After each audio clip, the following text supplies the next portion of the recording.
Hey strangers, welcome to another episode of The Strange Sessions. As always, I am Kurt, and I am joined by my lovely co-host, Krista. Hi, Krista. Hey, Kurt. And we are kind of your absentee parents this week because we really aren't in the studio this week. This is a backup episode.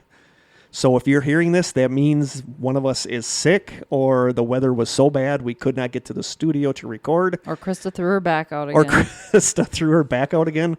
So this episode is pre-recorded live. Yeah. We'll try not to make any references to current events. Yeah. Because they're probably not current anymore. Yeah, because we have no idea when. But the way this winter is going, this could easily be released. Our first episode of season 4. Oh, Season 4. Oh, my God. So we are just recording this one so you guys have something to listen to because we could not get together, which is probably going to happen very soon. So this episode might not be as long or as in-depth as the other ones. And the backup episodes I kind of use just to talk about something I really like so I don't have to research a ton. But it turns out I did that anyway. So... It's sort of like a mini mystery. It's sort of like a mini mystery. Except I didn't do any work. Yeah. What's weird is that this and another backup episode we are going to do both are tied into books that I came across in the public library when I was really young and I got really fascinated with. Okay. So that's both. I don't know if we're going to get to the other backup episode today or not because it's already getting kind of late in the day, even though it's only like 9:30 in the morning. It's 10:30 actually.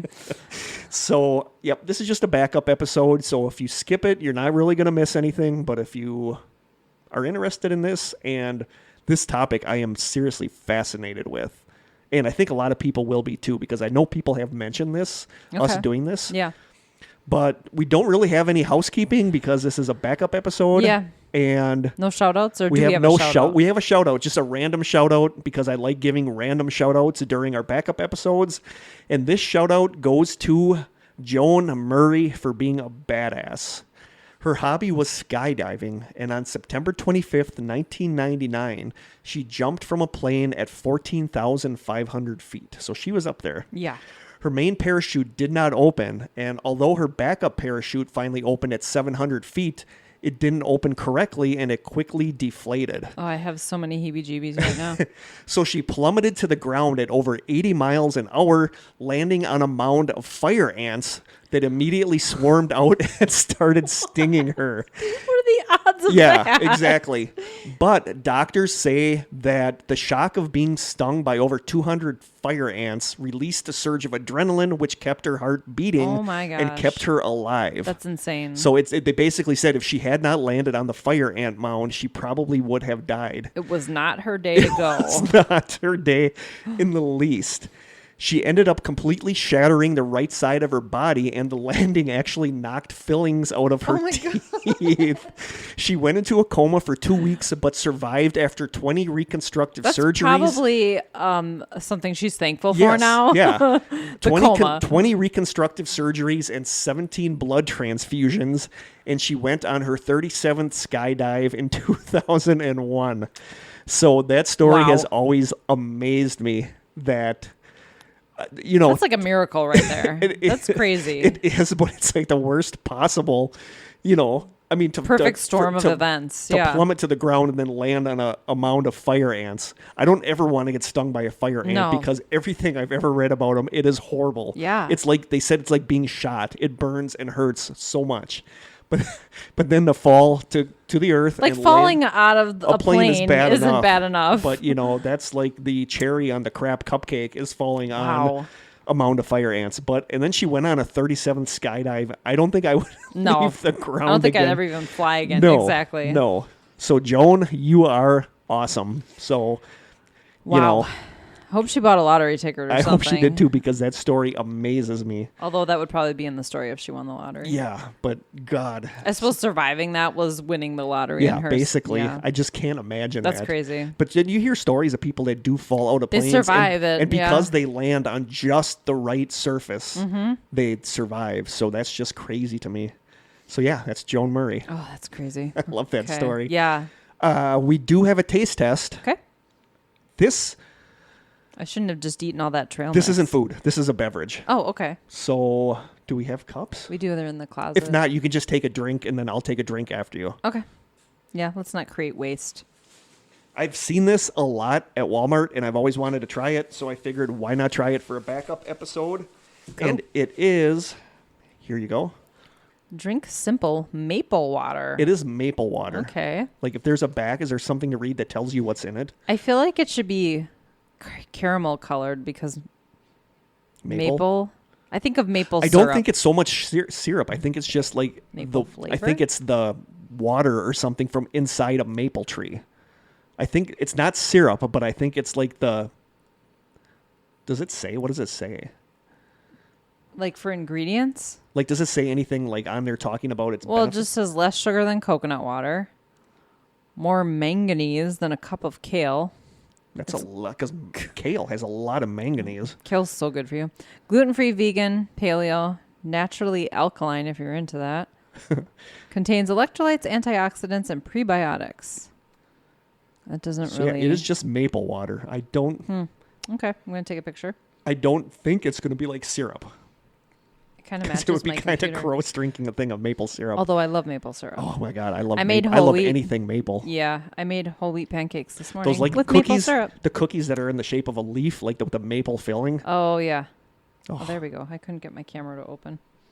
It is drink simple maple water. Original. So I don't know what other flavors there are.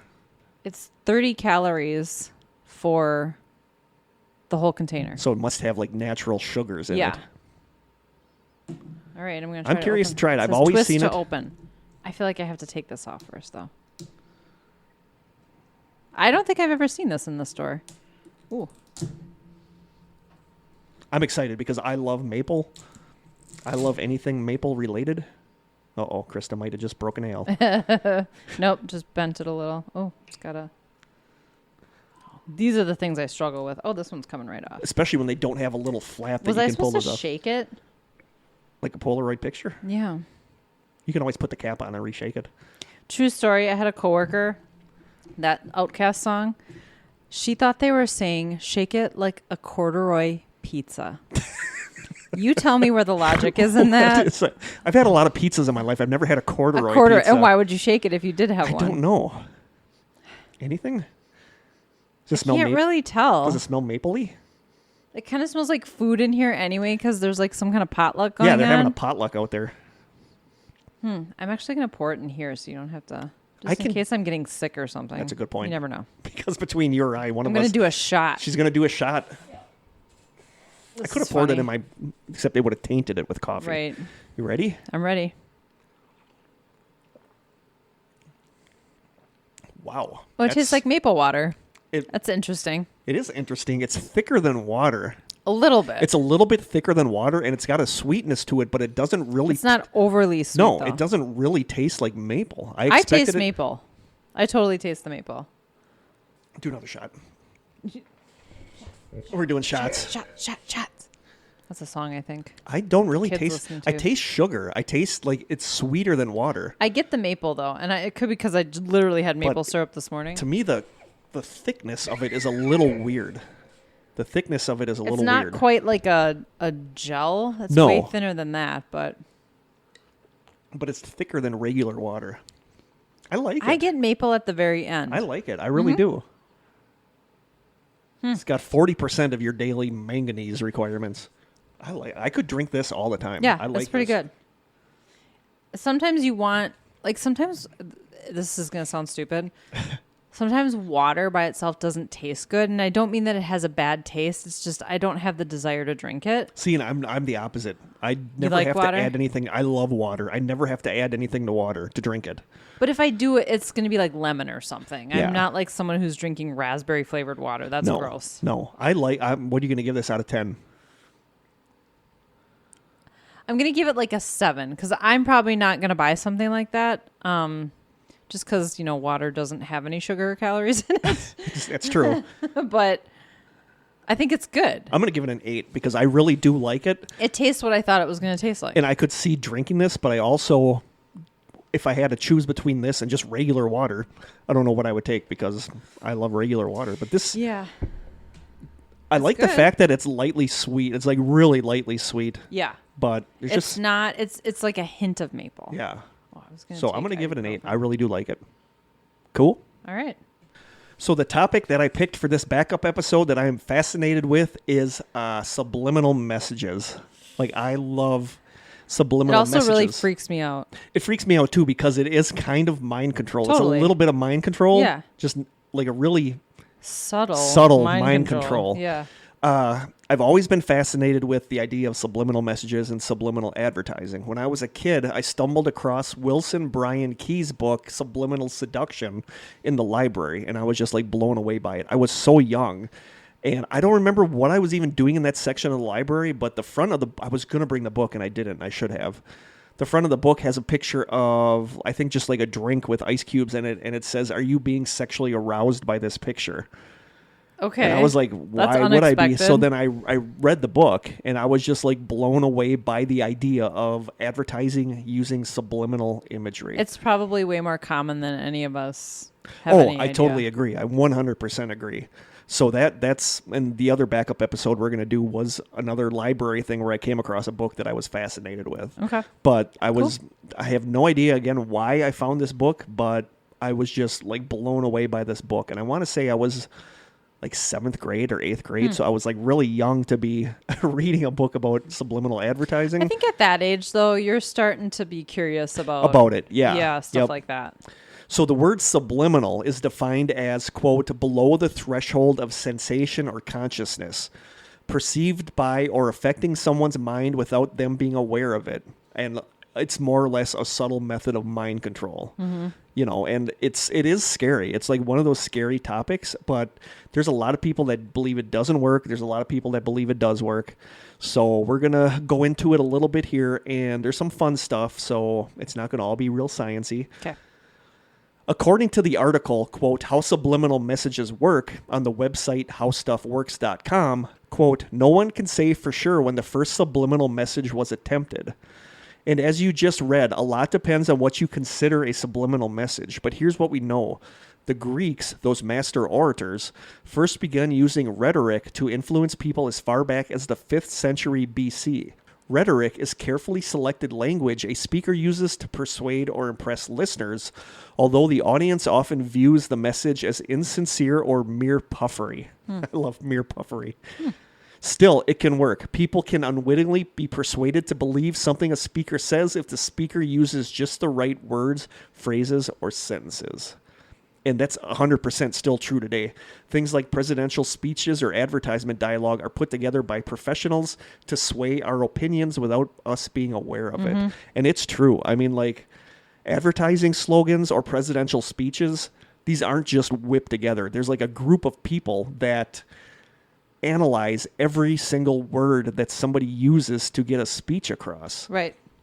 And like you said, it's frightening to think of something that you're just listening to, like offhandedly, could be construed in a way that it's going to nudging you in a certain direction. It could be nudging you in a certain way, and that's exactly what subliminal messages do. As early as the 1940s, primitive subliminal messages started to appear in movies, animation, and radio broadcasts. One often cited occurrence is a Looney Tunes cartoon from 1943 called Wisecracking Duck. Mm-hmm. At one point in the cartoon, Daffy Duck quickly turns a statue holding a shield. For one frame, while the statue is facing us, the words, quote, buy bonds, is visible on the shield. And you can see it. It's on YouTube. You can go to YouTube and see it. Now, with YouTube and being able to pause videos, it's fairly easy to spot. But back in 1943, people seeing this cartoon in movie theaters would have had no idea about the message and no way to see it. People theorize that this was a subliminal message put into the cartoon by the government to unconsciously get viewers to buy war bonds to help finance the war. Other people believe that this was just the animators having fun. In 1957, marketing researcher James Vickery called together a group of reporters for a press conference about an important announcement.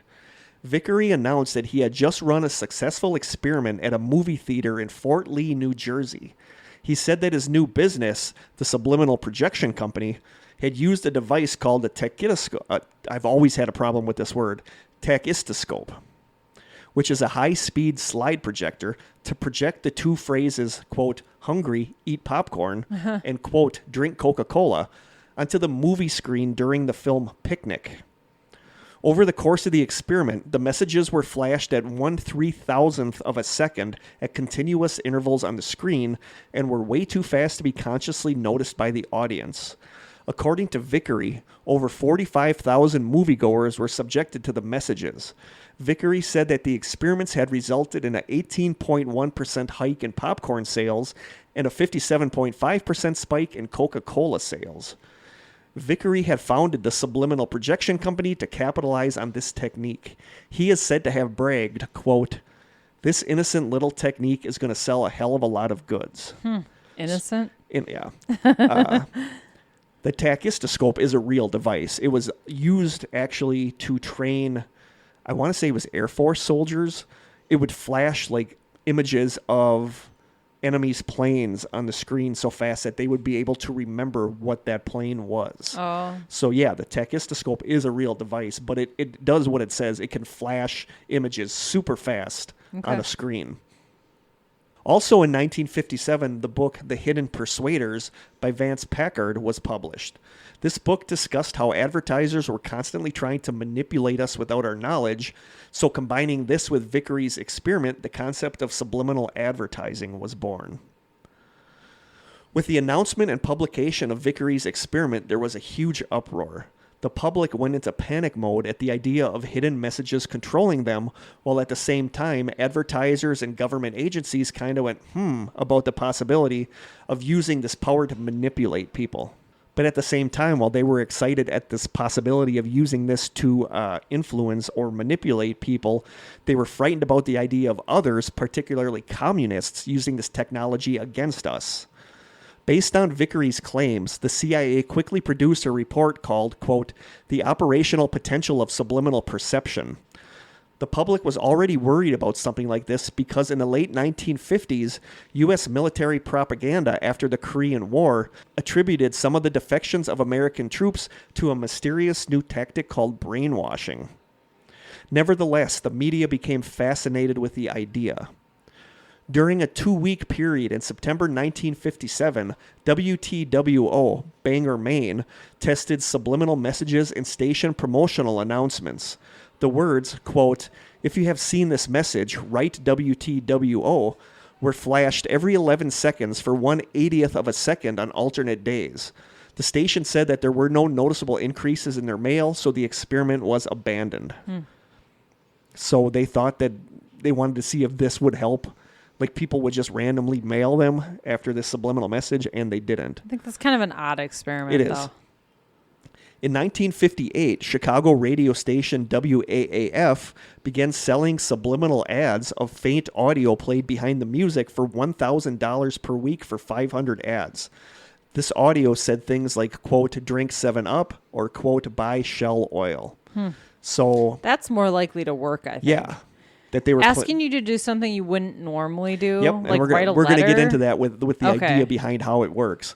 But, I could see that they were playing it at such a low volume you could barely hear it. Mm-hmm. But then, the question is always like, does your consciousness hear it? Mm-hmm. The movie called My World Dies Screaming, also known as Terror in the Haunted House, was also released in 1958. The movie advertised itself as being filmed in Psychorama and talked about using something called, quote, "the precon process." Scattered throughout the movie are flashing subliminal drawings lasting only 1 frame, featuring crudely drawn images of skulls, beating hearts, knives, and monster faces with the words "prepare to die" written underneath. The movie's on YouTube, and you can go watch the movie and you can see these subliminal. They're really noticeable that there's something flashing on the screen. Nothing subliminal about it? No, they're pretty noticeable because you'll see if you watch the movie. But if you look up My World Dies Screaming and watch it, you're going to see these subliminal messages pop up sometimes during the movie. On January 19th, 1958, during a half-hour CBC TV network program carried on 27 Canadian stations, a subliminal message reading "Call Now" was flashed on the screen 352 times, 1/5 of a second long. Viewers were asked to report their reactions. The CBC said that the experiment proved inconclusive as to the effectiveness of the technique since nobody called, but people called in reporting things like having a sudden need to go to the bathroom. So that didn't really do much either. Right. While all of this was going on, scientists who were attempting to replicate Vickery's results found that these kinds of messages seemed to have no effect at all on behavior. Eventually, one of the scientists thought to drive over and visit the theater in Fort Lee that Vickery apparently did the experiment at. It turned out that the theater's manager had never heard of James Vickery and had never installed a tachistoscope, and that his theater was way too small for the numbers claimed in Vickery's report. Then, in an article in Advertising Age magazine on September 7th, 1962, 5 years after his original announcement, James Vickery admitted that his popcorn experiment was indeed a hoax intended to save his failing business and that it had no scientific or practical validity. So he basically lied about the popcorn and Coca-Cola stuff. Oh, geez. Yeah, just to sell to get people interested in his subliminal projection company. And a lot of places that I studied stuff about subliminal messages don't say that it was a hoax. They say that it was a legitimate experiment without ever, saying, yeah, it turned out to be a hoax. But by this time, the subliminal message genie was out of the bottle and there was no going back. Sure. In 1973, Wilson Bryan Key, a journalism professor with a doctorate in communications, wrote the book Subliminal Seduction, in which he claimed that advertisers embedded hidden images in their ads to manipulate people into buying their products. These images could be hidden words, usually the word sex, or it could be phallic images, death imagery, or symbolic deviant sex acts like bestiality or pedophilia. Subliminal Seduction ended up selling over 2.5 million copies and was followed up with more books by Key, including Media Sexploitation and a book called The Clam Plate Orgy. In Media Sexploitation, he claims that Ritz crackers have the word sex baked onto their surface 12 times on each cracker. Key warned about an upcoming surge in subliminal advertising. And I've read all of his books, and he has pictures of Ritz crackers where you can see where he draws in where the sexes are. He says that there was some kind of plate that they went into to get baked that had the word sex written on the plate, that the word sex were written onto the Ritz cracker. With the idea that sex sells and people would subliminally people want to will buy see the more cracker of the and be like, cracker. ooh, it'll like influence them to be aroused when they eat the interesting. cracker. I love Ritz crackers. Maybe that's why. I don't know. They are good. They're very buttery. Oh, they're so good. It's the butter. That's why they're so good. It's not the sex subliminal Probably messages. not. Probably not. I've never looked that closely at a Ritz cracker. Like, he's an interesting guy. I mean, he talks about. I don't think it's there anymore. But he said the word sex used to be in Abraham Lincoln's beard on the $5 bill. So he's very... It's very Freudian. Yeah, it is very Freudian. But, I mean, sex is like one of our basic drives. Yeah. If something unconsciously affects that drive, it's going to affect sex you. Sex does sell. That's a phrase because it's true. It does. Shortly before Christmas 1973, the FCC received complaints that some television stations had broadcast an advertisement for a children's board game called Husker Du. And I totally remember this game. I remember commercials for it when I was a kid. They said that the commercials contained a subliminal message that flashed on the screen 4 times during the commercial for fractions of a second. The message consisted of the 2 words, "Get it," urging viewers to purchase the game advertised in the commercial. An FCC inquiry disclosed that the NAB TV Code Authority had learned of the use of the subliminal message in late November and had received a statement from the advertising agency that it was sending telegrams to all stations to which the advertisements had been sent. Oh, and just so you know, there's a bunch of kids in the room next to us. So if you hear children's voices, it's not ghosts. It's actual people in the room next to us. It's distracting. It's We're very, used it's, to it's being very here distracting. alone. Yeah, we are used to being here quiet. So, where was I now? The agency told the Code Authority it was informing the stations of the subliminal statements, authorizing them to delete the subliminal message from the spots, and telling them that film prints that did not contain the "Get It" flashes would be sent to them. Despite the Code Authority's action, some stations apparently continued to broadcast the subliminal ads, and some said that they had no record of receiving the telegram from the agency. In 1974, the FCC issued public notice FCC 74-78 and an information bulletin called Subliminal Projection following much investigation into the topic. The FCC stated that all broadcasting licensees should not use subliminal advertising techniques because the techniques are deceptive, which runs counter to the purpose of the FCC. Ad executives have stated that if subliminal advertising were actually practiced, there would be agencies specializing in subliminal messages and thousands of technical books offering detailed analysis of how to do it when none of those exist. Advertising agencies have always said that they did not practice this. Right. I think that you're probably going to get to this, but there's other forms of subliminal influencing, though. Yeah. That don't involve a message. You know what I mean?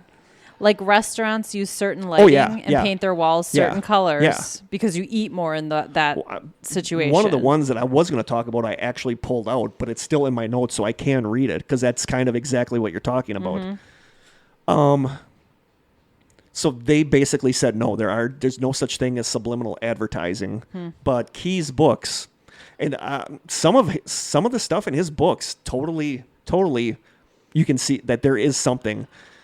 So we'll get to that when we talk about the what do you thinks. Okay. But in the 1980s, there was a huge rise in subliminal self-help tapes, and I remember that. Yep. I remember even buying a couple of those. Well, it's like self-hypnosis. Yeah, it's like self-hypnosis, but not as deep as you're basically listening to this thing where somebody is whispering underneath, you are worthy, you are loved, and all that stuff. And I remember actually owning a couple of those. Okay. For years, scientists and researchers scoffed at the belief that subliminal messages had any effect, but some recent experiments show that there might be something to it. In a 2008 experiment by Fitzsimmons, Chartrand, and Fitzsimmons, subjects were exposed to 30 milliseconds of the Apple logo, which triggered an association with creativity. As a result, the subjects were able to come up with significantly more creative solutions than those who were exposed to an IBM logo.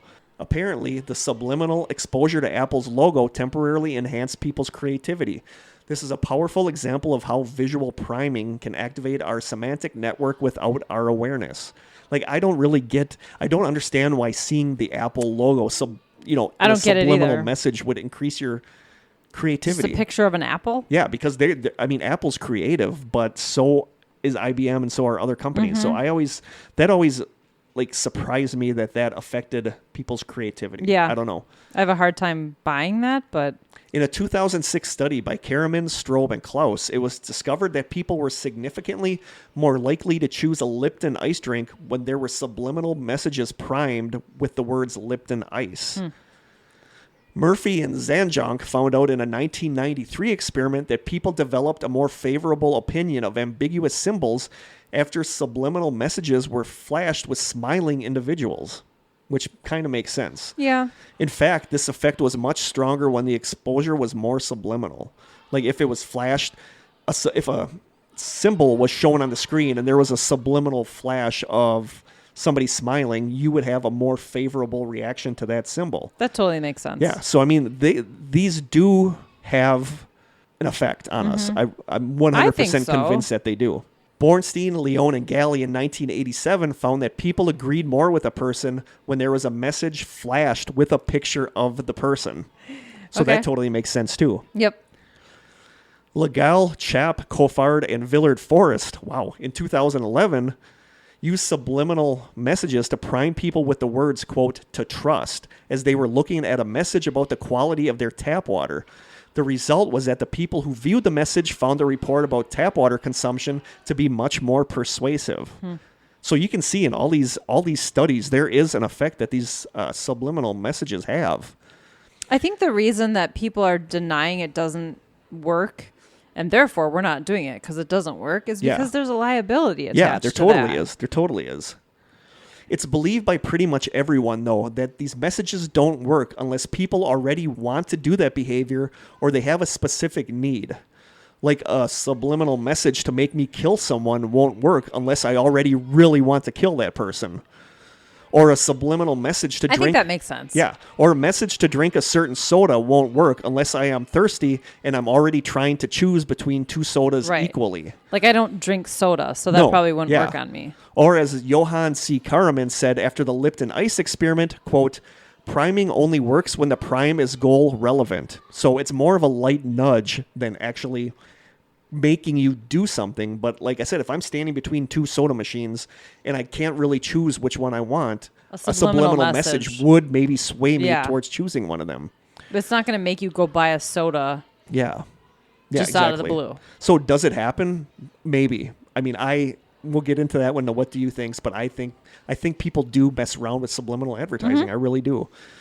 You know, it's like the Amazon logo. Some people don't realize that it's making a smiley face with the swoop. The FedEx logo, which has the white arrow in between the spaces on the E and the X, indicates subliminally the speed which the company will deliver your packages.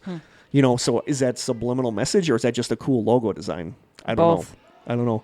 But I'm going to throw this one in there because Krista did bring it up, and I wasn't going to mention it because I didn't really think that it was in with the subliminal messages, but it is, and that is grocery shopping. Oh, yeah. Yep. Shelving placement. Yeah. Yep. The most expensive stuff. Yeah. Grocery stores are laid out in a way that almost force you to follow a certain path around the store. In almost all grocery stores, the first department you enter as you begin to shop is the produce department, where our senses are almost overwhelmed by a wide variety of colors, shapes, smells, and textures. That's where the healthy stuff is. Yeah. Though. Also usually placed near the doors is the bakery department with its scent of freshly baked bread. And a lot of times they purposely pipe it into the in so they do that you at smell Festival it. Like Foods. they don't. Yeah, Festival does that. Totally. Yeah, like they actually purposely pump the smell of the baking bread out. It's donuts, not bread. Donuts. Yep. To make people. It's very specific. Yeah. So with these two departments coming together, the bakery. I just went through puberty. So with these two departments coming together, the bakery and the produce department, we subliminally associate the store as a welcoming place, fresh, natural, fragrant, and healthy, with comforting shades of Grandma's kitchen. Lighting is chosen to make fruits and vegetables appear at their brightest and freshest, and according to a Nat Geo article, quote, the periodic sprays of fresh water that douse the produce bins are all for show. Though used to give fresh foods a deceptively dewy and fresh picked look, the water actually has no practical purposes. In fact, it makes vegetables spoil faster than they otherwise would. That's hilarious. But it makes you think of them as being fresher because they're wet. You know? Have you noticed, I don't know if you go to Pick and Save at all, but when those sprinklers come on, the song I'm Singing in the Rain plays? No, I did not notice that. That's kind of cool. Funny. This I knew from working in a grocery store. Dairy departments are almost always located as far from the entrance as possible, ensuring that customers who might only be stopping in for one or two things will have to walk the length of the store, passing a bunch of tempting products en route to the milk, eggs, cheese, and yogurt.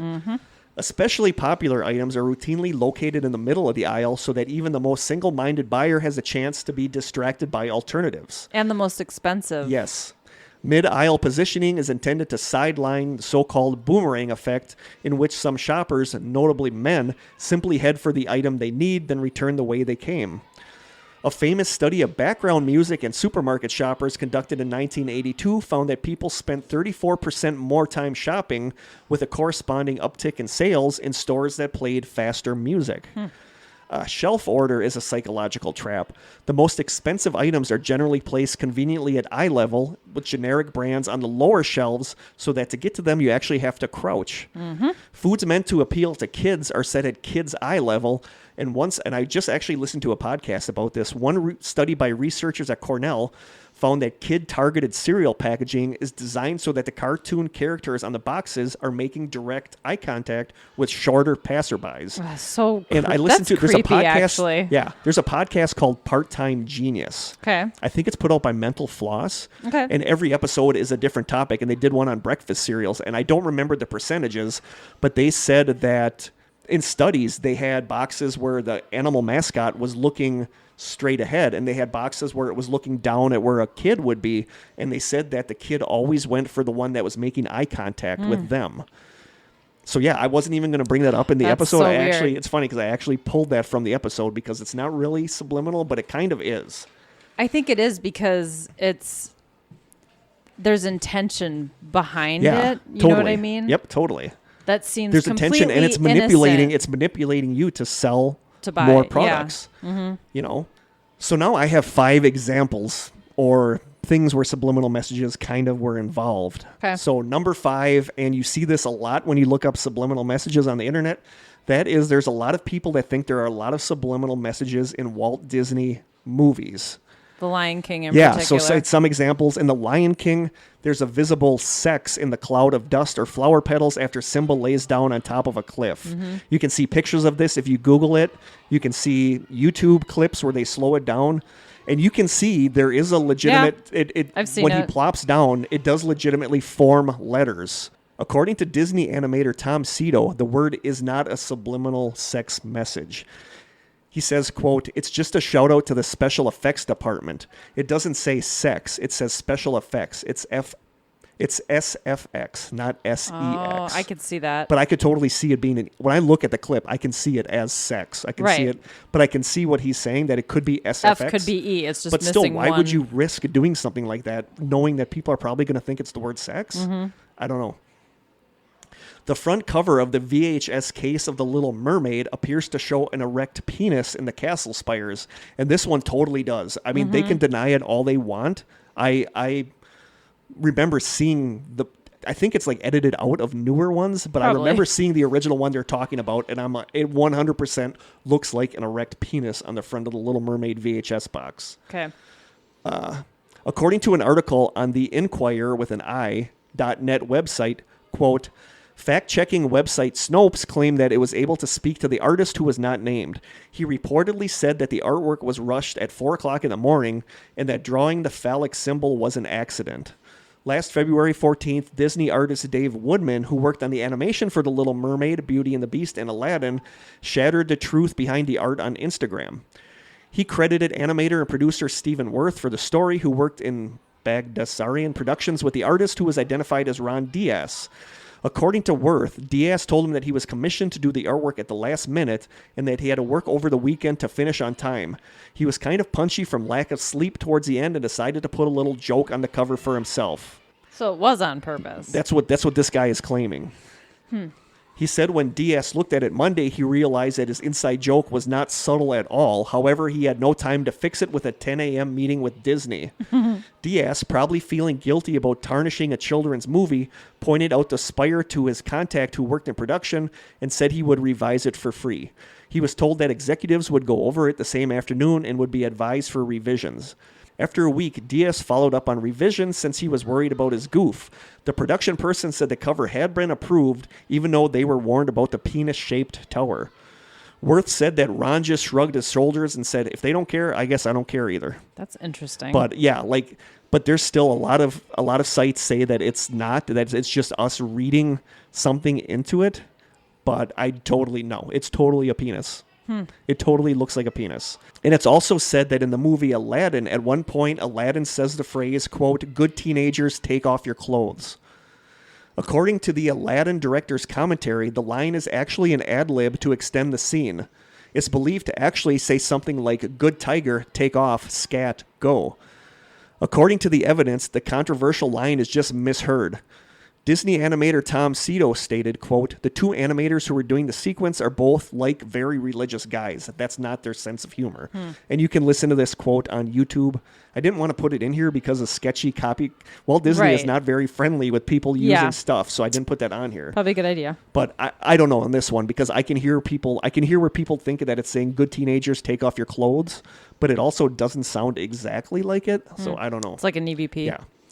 In the Disney animated movie The Rescuers, there is a photo of a nude woman in the background of one of the scenes, and this one is 100% true. The image, a Playboy centerfold, was inserted into the background of the scene for a split second as a joke to see if anyone would notice it. A lot of the original executives who produced the original movie left Disney, and not knowing about the naked image, the new executives used the original negative from 1977 in the re-edition. This reportedly led to a major recall. Animator Tom Cito stated, quote, "If somebody had asked an artist, he would say, 'Oh yeah, there's a naked picture in there. I mean, the Playboy centerfold. Everybody knows that. Everybody who was in animation knew about the centerfold, but nobody asked us.'" And you can see pictures of this in Google. If you Google The Rescuers nude woman, you'll see pictures of it. It's in the background. It's very hazy, but there is an image of a nude woman. They're like flying on something, passing a bunch of buildings, and in one of the windows you can see the picture of the nude woman. Okay. But is that subliminal, or is that just somebody having fun? I think that's just somebody having fun. Some of these just sound like sort of pranks. Yeah, exactly. But there's a lot of people that believe there are a lot of subliminal messages in the Disney movies, and a lot of nefarious subliminal messages in the Disney movies tied in with pedophilia. Right, because these are children mostly watching these movies. We'll probably get to that at some other future episode. Item number 4 is the BTK killer. In 1978, Wichita, Kansas TV station KAKE, Cake, placed a subliminal message during a news show interview about the BTK killer in an effort to get himself to turn himself in. After the murder of Nancy Fox, the BTK killer, Dennis Rader, sent a sketch to the police, and part of the sketch featured a pair of glasses that were laying upside down. During an interview with the police chief on KAKE TV, the subliminal message, which consisted of a drawing of the glasses and the words, quote, "Now call the chief," flashed on the screen for 1 or 2 frames in an attempt to get the killer to call the station. The subliminal message had no effect. But there's pictures of that online, too, if you want to see. Do we even know that he was watching TV? Probably not. Probably not. But I mean, they were doing anything they could to get this guy to stop killing people. So they tried the subliminal message, and it didn't work.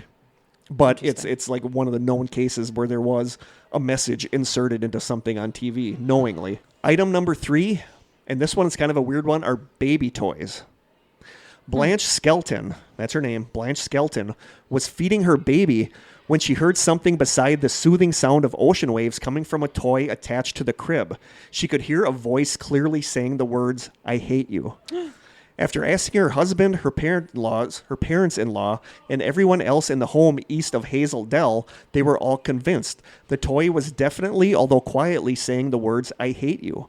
Blanche's 6-month-old son, Alex, got the toy as a Christmas present. It makes soothing aquarium sounds and has an aquarium on the front, but in between the white noise of ocean waves, a tiny babyish voice be heard saying this disturbing sentence.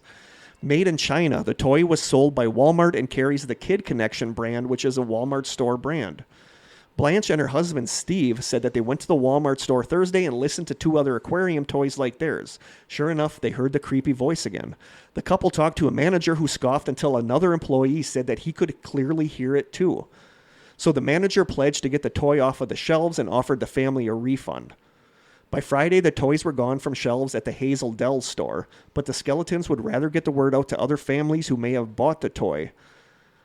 Gary Skeleton, Blanche's father-in-law, asked, quote, "How many kids right now are laying in their crib listening to this?" Right. Yeah. That's really disturbing, actually. In October 2008, some parents of children who owned, quote, "the little mommy real loving baby cuddle and coo dolls," reported odd utterances made by the talking toys. In the gurgling baby voice, they heard the statements, quote, "Islam is the light," and, quote, "Satan is king," emanate from them. So this drives me nuts because I can hear. That's shocking. Yeah, to me. I can hear. It's a cooing baby gurgling sound, and you can hear it say, "Islam is the light." And I had that sound, and I don't know where that went. I had it as an MP3, and I searched my computers yesterday, and I cannot find it. But if you do search for this on YouTube, you can find news stories where they play the baby saying, "Islam is the light." The dolls were made by Fisher-Price, a subsidiary of toy giant Mattel. Mattel went on to say, quote, "The little mommy cuddle and coo dolls feature realistic baby sounds, including cooing, giggling, and baby babble with no real sentence structure. The only scripted word the doll says is, quote, mama. There is a sound that may resemble something close to the word night, right, or light. It's believed that because the sound file is... It's believed that because the sound file is being played through a small toy speaker, the sounds may be imprecise or distorted. But when I listen to it, I can clearly hear it say, Islam is the light. But, you know... it's like God is good. What's the difference? It's like saying God is good. The or it's I like hate saying you is disturbing. The Kabbalah is true. Right. I don't get why... That's a bad subliminal message. What's the point of it? I don't understand. But a lot of this comes from the fact... It's not malicious. A lot of this comes from the fact that there are people that are convinced that the toy industry is purposely turning kids into maladjusted sociopaths. And that's why that one toy always said, I hate you, I hate you, I hate you, because it's destroying the child's sense of self-worth. And there's a lot of people that, this is a rabbit hole you can go down, that there's a lot of people that think that there's like a satanic effort to do things with the toys that kids play with to change Influence them as children. Yeah. And there's a bunch of other ones. There was A 2009 report about a Hannah Montana doll was thought to sing the words, quote, "Later we'll have some pumpkin pie," but a lot of people said they think it sounds like effing pie instead of pumpkin. And when I did listen to the clip in a YouTube video, and it does sound like they're saying effing pie with the full word. I'm not saying the word on here, so I don't get this marked as explicit. But instead of pumpkin pie, they can hear effing pie. Like it actually says that. Like it actually says it. And it does sound like it actually says it. And there was a lawsuit in 2000 after a woman was convinced that a Teletubby doll her child had was saying, quote, I've got a gun, run away, run away. A news story came out that a woman in 2006 thought that the Little Mermaid doll her daughter had was calling her a slut. The daughter was pressing the button quickly on the doll so she could get through the phrases and get to the song, but as you press quickly through the buttons, you can clearly hear the doll say, quote, "You're a slut." And her daughter started repeating that phrase over and over. Oh my God. You know, in 2008, a 2-year-old in Florida named James had an Elmo Knows Your Name doll that you could connect to a computer to teach it phrases and to have it teach the child's name. And the parents were shocked to find that the doll kept uttering the phrase, "Kill James." After an hour, she put new batteries in, thinking there was something wrong with the batteries, and it just kept saying over and over, "Kill James, kill James." She says, quote, "I noticed exactly what it was saying, and my son started repeating exactly what it was saying." Fisher Price said that they were investigating the situation.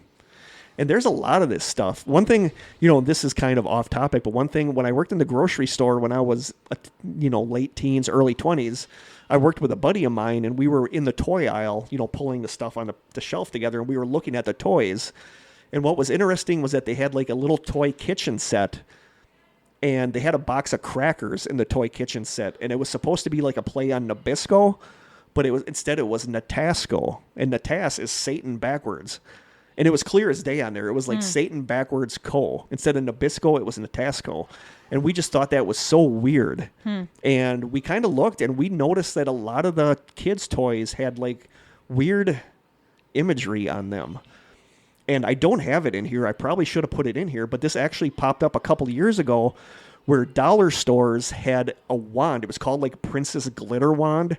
It was this wand that it was like pink, and it had like a flower on the end, and it had a mirror, like a piece of reflective tape on the end. It was like a mirror where the girl could look at herself. But the weird thing was when you pressed the button, it made a screaming noise. It was like a girl screaming. After seeing her reflection? No, just anytime you would press a button on there to have it make a noise, instead of making like a jingly noise, it made a screaming noise. That's weird. And one of the moms one day pulled off the reflective sticker that was supposed to be the mirror, and underneath it was like a weird picture of like a teenage girl looking demonic, and she was slicing her wrist. She was cutting her wrist. And that was at the dollar store? That was at the dollar store. That was underneath and I guess the company said that was like a Halloween wand they had at one time, but they just marketed it instead as like to save money. They put something over it, but it's like a really weird picture of like a demonic looking girl slicing her wrist with a knife. Even for like Halloween, that's like messed up. Yeah.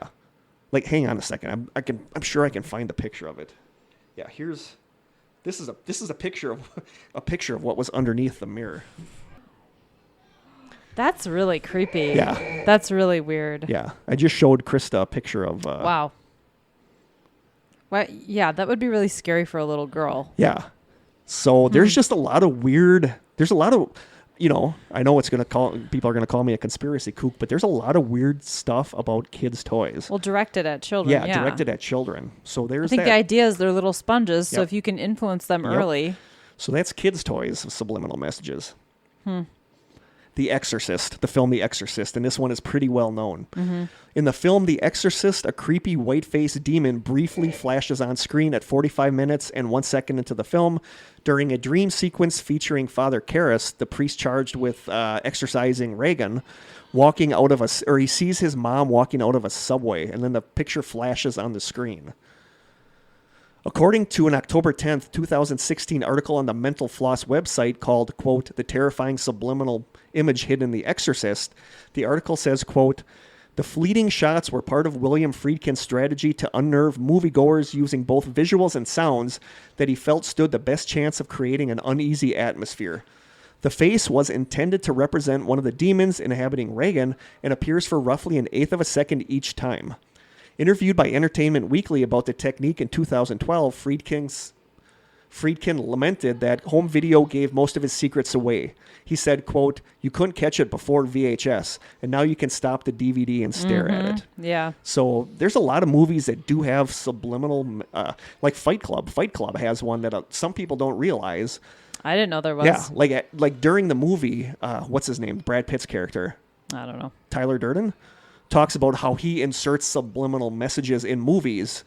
And at the very end of the movie, for like one split second at the end of the movie, there's a very visible male penis like flashed on the screen.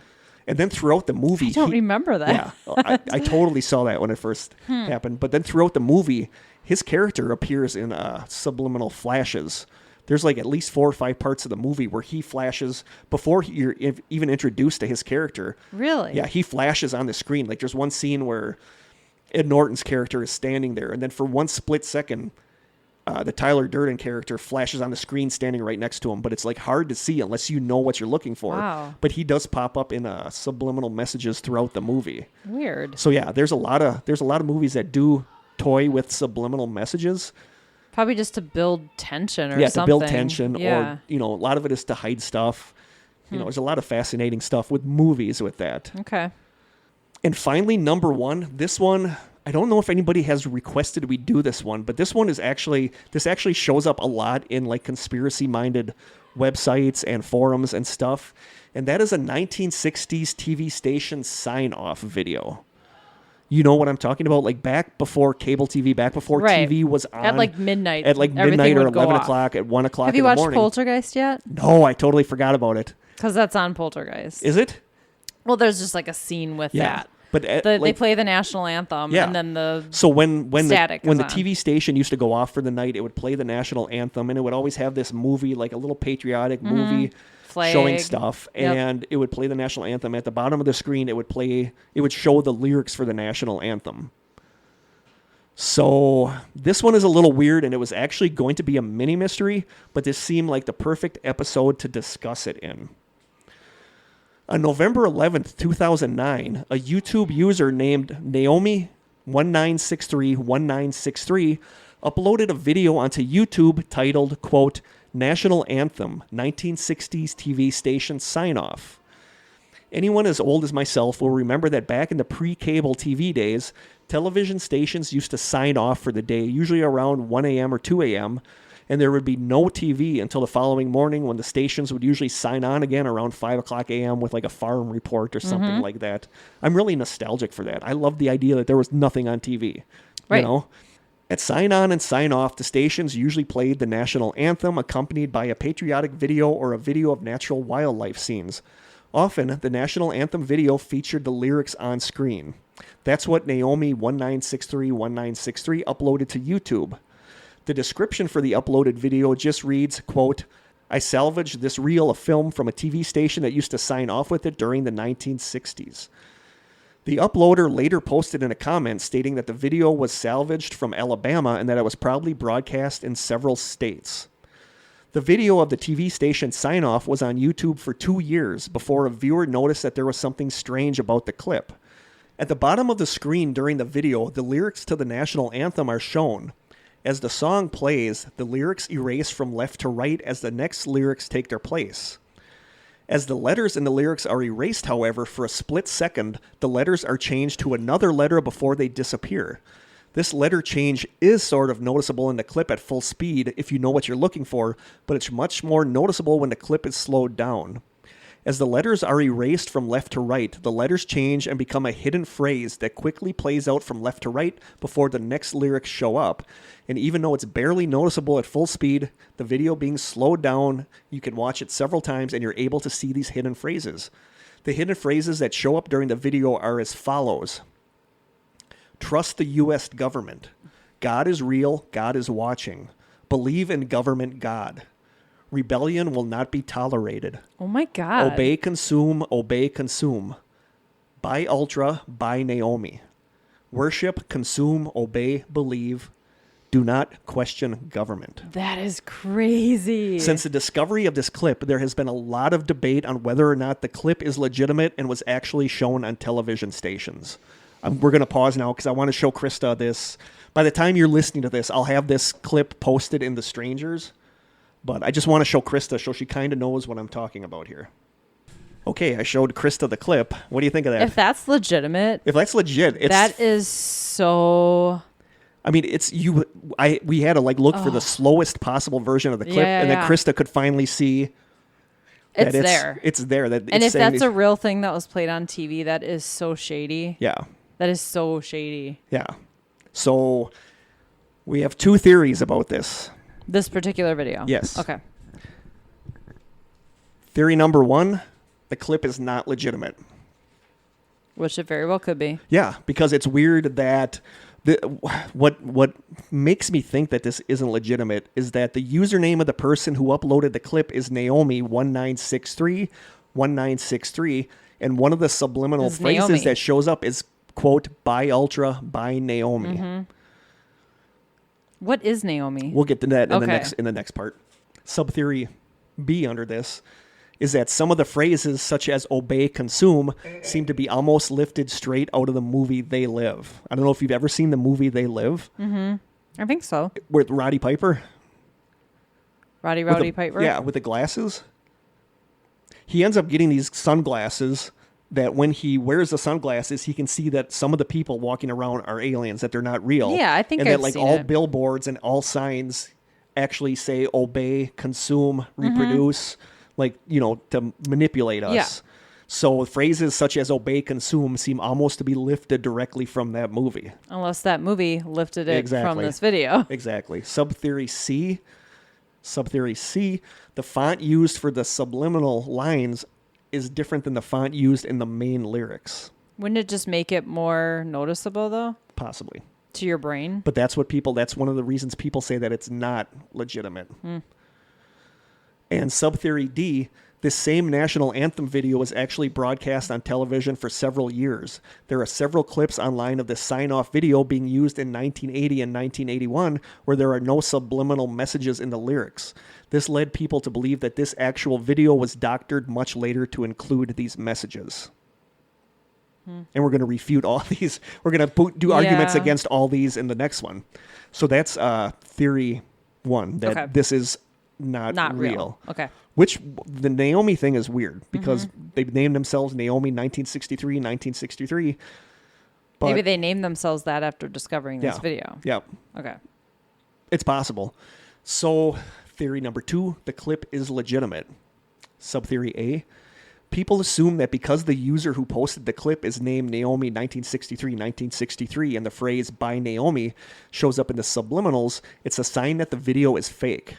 An article on the website vigilantcitizen.com called, quote, did a broadcast of the national anthem in the 1960s contain subliminal messages says, quote, the username of the uploader is Naomi 1963. Coincidentally enough, a subliminal line from the video is by Naomi, B-U-Y, not B-Y-E, it's B-U-I, Naomi. This is perceived as proof that the original uploader knew about the messages and maybe inserted the messages themselves, but wanted to go for the, quote, found by accident effect. This is indeed a possibility, but it is not conclusive proof that the video is fake. According to the YouTuber who first posted a slowed down version of the video, quote, the original uploader is not a regular YouTuber, but salvaged this from an old reel they found in Alabama. The old reel probably had written on it somewhere Naomi 1963 or something similar. When he uploaded it onto YouTube, he simply used that as his YouTube name. That's my thought. He never once indicated he was aware of anything out of the ordinary in this clip. The name of the original uploader is therefore indeed suspicious, but it's not proof that the video is fake. Right. Like you said, if this was a genuine film that was used, the canister could have said Naomi 1963. The words Ultra and Naomi are also significant as two secret CIA projects that were active at the time but largely unknown to the public were MK Ultra, which was about mind control, and MK Naomi, which was about biological warfare. I didn't know about that. I didn't either. So they theorize that when it's saying by Ultra, by Naomi, it's telling the public to accept that they are doing the mind control stuff and the biological warfare stuff. So the user being Naomi 1963 isn't necessarily proof that the Anthem video was fake. I would want someone to analyze the actual film. Yeah. Well, sub-theory B. While the phrases obey, consume were used in the film They Live, they do sound like the kinds of things that would be used in a subliminal message like this. The fact that they were used in the film is not proof that that's where the phrase originated from. People who believe that the video is real state that it's possible someone who knew about the message in the video was responsible for getting it into the movie They Live rather than the movie influencing the sign-off video. That it was actually the sign-off video that influenced the movie. Like you said, maybe somebody knew about that. I'm guessing a lot of people knew about it. Subtheory C, the font being different in the message. Again, the Vigilant Citizen website says, quote, does this prove that the video is a hoax? Not really. Before the advent of computer graphics, text was overlaid on video footage by hand using green screens. The sequences were then shot in stop motion frame by frame as technicians moved objects around after each shot. Under intense scrutiny, it is therefore easy to find differences and inconsistencies in text found on older films. If one closely observes the letters for the national anthem lyrics, these differences can also be noted there. If one overlooks these differences, one must admit that the text of the subliminal messages blends perfectly with the words of the national anthem. If a hoaxer added these words using computer software such as After Effects, this person did an amazing job to make the added text look as old as the original text. The subliminal text is not crisper or more digital as the anthem lyrics. That's true. The subliminal text has the exact same amount of blurriness due to the age of the video. Furthermore, if you look at the word real in the above image, the alleged hoaxer even took the time to misalign some letters and to add an old school manual effect to it all. If the hoaxer had such amazing computer skills, didn't he have the tools to exactly replicate the original font? Good point. And that's very true. Yeah. I mean, that's like, if he could do all this, why wouldn't he just make it look? But then that's a fallacy too, that if, it adds validity if somebody doesn't do something as good as Perfectly? So I mean, that's kind of can go either way. If you want something to appear authentic, it Make shouldn't be perfect. Yeah, exactly. And subtheory D, the claim that the hoaxer used the 1981 video as a source, and this one's kind of a clincher for me. This one's kind of weird. The claim that the hoaxer used the 1981 video as a source to add subliminal messages later using computer software. A comparison of both videos, however, reveals that this is not what happened. First, the subliminal video has a wider field of view than the 1981 version. A building that is partially cut off in the 1980 and 1981 clips found online is whole in the subliminal clip. If this video was edited, you expect it to be the opposite, with stuff getting cut out of the doctored video rather than seeing more of the actual video. And that's totally true. Like, if somebody took this clip and edited something on it, it would be condensed. It would be like, you could tell that it was like a smaller version, or it would be the same exact length. The fact that the video has the messages shows part of the screen that wasn't available in the 1980 and 1981 videos kind of gives a lot of credence to the fact that this could be legitimate. Well, at the beginning of most movies you watch on TV, it says this was edited to fit your screen. Yeah. But then that means that the person who did this had access to the original video. Yep. Right. It's possible that someone had access to the full screen video rather than the one that is seen in the online clips, but what are the odds of that? Another difference is that in the 1981 version, the text is yellow and the shadow projects off the top left of the letters. On the subliminal video, the shadow goes towards the bottom right. This shows that the 1980s footage was not the source of the hoax. Some people believe that with the advent of VCRs that could record the sign-off and possibly discover the hidden message, the sign-off video was redone to remove the message, and that's why the version from the 1980s doesn't have it. And that's totally true. Yeah. Like, if they did this and realized that with VCRs coming out, people could slow it down or somehow stop it to look and to see that there's a message there, they completely redid it so that the message wasn't there. Well, and there are probably a bunch of different versions of this. I've never seen that particular one with the waves crashing. But this one you can find it online. You can find you could probably find a whole bunch of different ones too. There is no message. Right. So I don't know. The sign-off video was the only thing posted on Naomi 1963's channel until December 28th, 2017, when they uploaded a video called, quote, Clinical Examination and Evaluation A, which shows a black and white video of a doctor or a researcher talking to and examining 3 men who are obviously somehow impaired. Speculation includes schizophrenia, LSD testing, prototype truth serum testing, or mind control. And that's a weird clip, too, to watch at. It's kind of creepy watching that. So those are the videos that Naomi 1963 has. So maybe they're sort of like a whistleblower. It very well could be. So that's really all I have. So what do you think? What do you think about this? Disturbing. What do you think about that? Like, I'm fascinated with that sign-off video. Yeah. Like it shows up a lot, but it's not really well known. There's a lot I've of never people. heard of it. There's a lot of people that are 100% convinced that it's fake, and there's a lot of people that are 100% convinced it's real. And I don't know. I part of me sees both. Like I think the By Naomi thing kind of shows that somebody doctored it, but the fact that they have the version where it's like the full screen with the buildings that are cut off in the How televised. could you do that? How could you do that unless You had somebody access to stumbled it. across the old actual footage that they used and then used that footage to doctor Maybe they it? work at that station that had it. So I don't know. If it's legitimate, that is creepy as hell. Really creepy. And it wouldn't surprise me that they would do that.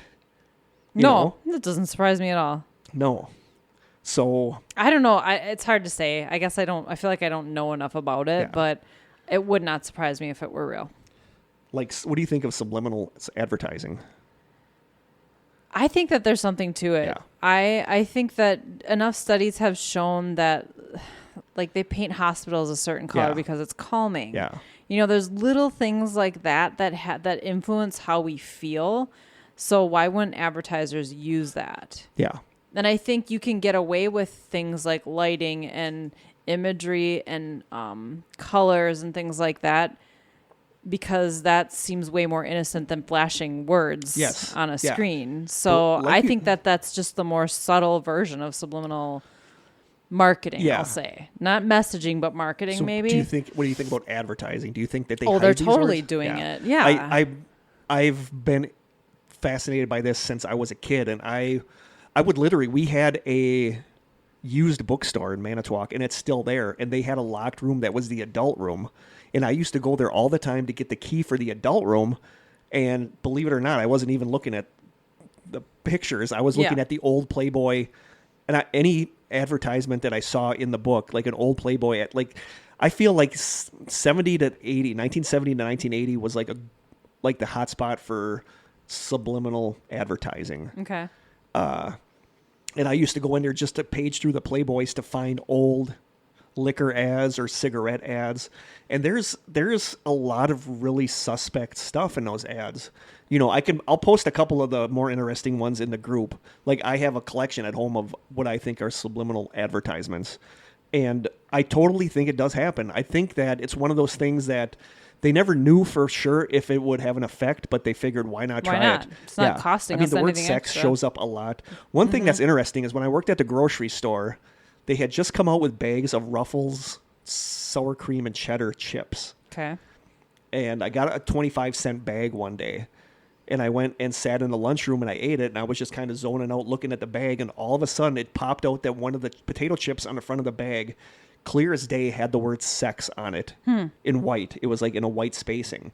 And I took it around and showed it to people, and people were like, oh my God, it is like 100, it is 100% the word sex on there that you don't see until all of a sudden, like the key And then with you can't unsee the it. key with the subliminal stuff is that if you're relaxed and not thinking about it, it'll pop out to you. But if you're like looking at it, if you're like, you know, you have to be relaxed in order It's like to one of see those these. puzzle pictures. Yes. Yeah. You have to lose focus Yeah. to see the hidden image. But there's so much fascinating stuff about advertising, especially subliminal advertising, that I could have went on and on about it. Like, I'm fascinated by it. And like you said, it's scary because it's a very subtle form of mind control, which is a really creepy thing. It's really impossible to avoid. Yeah, it is. And And it's targeted at kids. I believe that. Oh, I totally do. The baby toy stuff is scary. That is really some of it. weird. I think is like glitches, like the fast forwarding through the Little Mermaid doll and hearing "you're a slut." I think you could just be hearing the very first part of whatever phrases she was going to say, and it might sound like that. I don't think I hate you. Yeah, that's malicious. Yeah. Like, why would you do that? You know, and a lot child? of that says because it was made in China, and that they're trying to turn the children here into sociopaths. That So it's scary. It's just so it's crazy. Scary stuff. I mean, I don't know. I was going to talk about subliminal messages in music, but that could almost be a mini mystery. We play Beatles records backwards. So we'll save that for something else. Okay. But yeah, and I don't know. I'm fascinated by that sign-off video. Yeah. I would like to know if that was true. Right. I don't know. I don't like to think that it was, but I like that if it was, someone discovered it. Yeah, and the fact that they it. put that up and it sat there for 2 years before anybody noticed that is kind of weird. Like, you think if that person would have went through the trouble to make that, they would have like prodded people to look at this thing. So I don't know. Yeah, that is odd. Yeah. Wonder how many views it has today. Probably a ton. Mm-hmm. It could actually be a mini mystery on its own because I think it's fascinating and scary if it's legit. Right. So that'll be up in the group if you guys want to check it out. And I think that's it for subliminal message. We have never used them on the show. No. We're not clever enough for that. No. We're too lazy to put subliminal to go in messages there, in here. To go in there and put subliminal messages. I cannot say... I'm surprised that I have such a hard time saying subliminal. That's kind of funny, actually. I know. I edited out so much in this episode where I said subliminal. So, yeah. So forgive my slurring of the word, but I have a hard time, considering that I've always been fascinated with them, I have a hard time saying subliminal. So I think that's it for the backup episode. Hopefully it was okay. Yeah. I thought it was fascinating. Yeah. So what do you guys think? What do you guys think about the sign-off video? Do you think that's legit or do you think that's not legit? Mm-hmm. I don't know if I should post the actual video or post a video where it slows it down so you can see the messages. I'd do both. Yeah. Okay, I'll do both. Yeah. So I think that's it. Cool. Do we have any questions? Not for a backup episode. Okay, I think we'll save those because God knows when this will air. Yeah. So not even a pickle joke, I don't think. Nah. No. We'll just sign off. We're already at an hour and a half, so. Yeah, we'll sign off as it were. Okay. So, as it were. So from Krista and I from the Old School Media Studio, until next time, stay strange.